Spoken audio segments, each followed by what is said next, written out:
Hi everyone, this is Amy from the Helms Academy, and today we'll be doing a lesson on multiplying and dividing decimals. If you recently watched my other video on how to add and subtract decimals, then some of this information will look very familiar. We want to first start by really understanding what a decimal is. So remember that a decimal is a portion of a whole number. And you can see our place value chart down in the corner. And the place value chart will tell you more about the names we use for decimals. So everything you see to the left of the decimal point in the middle there is a whole number.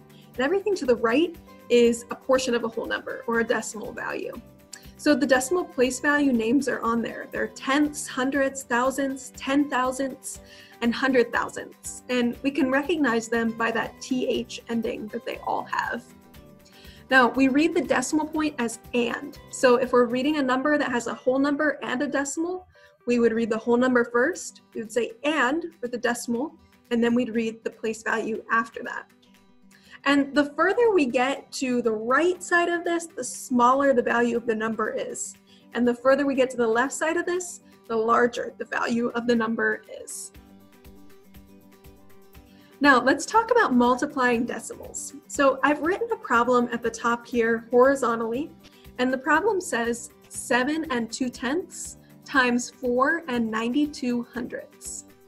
So when we see a problem written like this, what I'd encourage you to do is move it so it's vertical, and it'll make it a lot easier to work with and solve. Now, you might remember from adding and subtracting decimals that in that lesson, it was really important to line up the decimal place. But that's not the case here. For right now, we're actually just going to line it up like a normal problem with whole numbers, and we're going to forget about the decimal places for right now.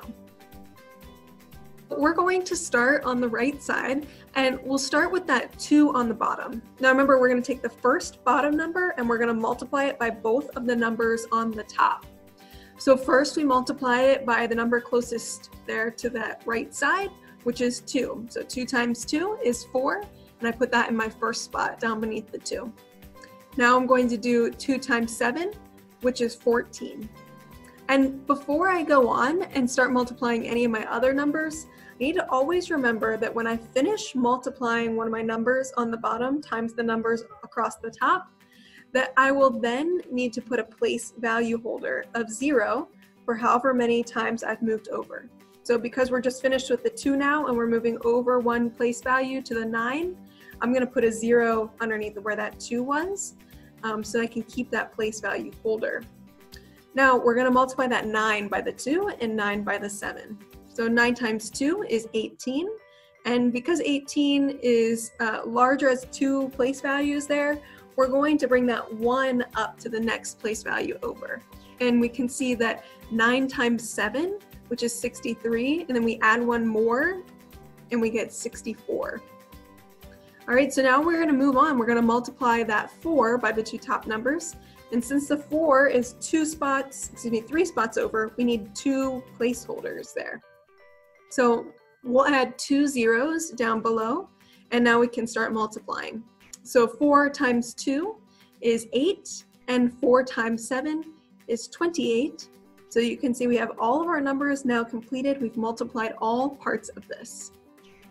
So with that in mind, we're going to add all those together and we get this number combination, 35424. Now let's just think logically about this. 7 2/10 is pretty close to 7, and 4 92 hundredths is pretty close to 5. So if I just did a little bit of rounding and estimation, I could say 7 times 5 is 35. So my answer is going to be somewhere around 35. So if I see an option that says 35,424 and I choose that, that's not going to be right. And we can know that just from doing a little rounding and estimating, which is a really helpful tool when you're taking a test. So instead of picking this answer, I need to remember, I haven't put in my decimal places yet. So how do I decide where to put my decimal place? Well, all I have to do is count how many decimal places there were in my original numbers. So you'll see 7 2/10, that's 1 decimal place. 4 92 hundredths, that's 2 decimal places. So total, that's 3 decimal places that we're going to move over, 1, 2, 3, and our answer will be 35 and 424 thousandths. So let's move on to dividing decimals. You can see our problem here is 8 and 5/10 divided by 2 and 5/10.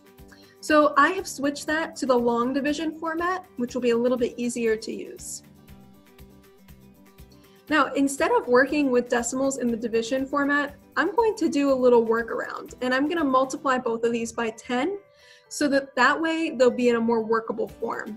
It's much easier for me to say how many times does 25 go into 85 than it is for me to think about the decimals of 2 and 5/10 and 8 and 5/10. So this is a little trick. We're going to turn them into whole numbers by multiplying by 10. But don't forget, I made a little note for myself here so I'd remember we need to go back and change that later, and I'll show you how. So we need to ask ourselves how many times 25 goes into 85, which is 3. So 25 times 3 is 75, which we need to then subtract from the 85, and we get 10. Now, in order to keep going, we need to add another place value. So I'm going to add a 0.0 there. If we add 0.0 to anything, it does not change the value of that whole number. So this makes it easier though, because we can drop down that 0 into our answer, and that makes it 100 rather than 10. And so we ask ourselves then, how many times does 25 go into 100? Well, you can see the answer there. It goes in 4 whole times, and 4 times 25 is 100, which means we have nothing left over. So you'll see we have the number 34 there, but we're not done yet. And again, you can use your rounding and estimating to know that 34 wouldn't be the final answer, because we know 8.5 is pretty close to 9, and 2.5 is pretty close to 3. So we think about 9 divided by 3. Our answer should be pretty close to 3, because that would be the answer for the rounded and estimated version. So instead of 34, we need to remember that before we had multiplied everything by 10. So how do we get back to our real answer? We have to do the opposite. We need to divide by 10. So that brings us back to our 8.5 and 2.5, and that brings our answer to 3.4, or 3 and 4/10. Thank you so much for joining me today and watching this video. I hope that you will subscribe to our YouTube channel and feel free to leave any comments below. You can also check out the Helms Academy on Instagram, Facebook, and at helmsacademy.org.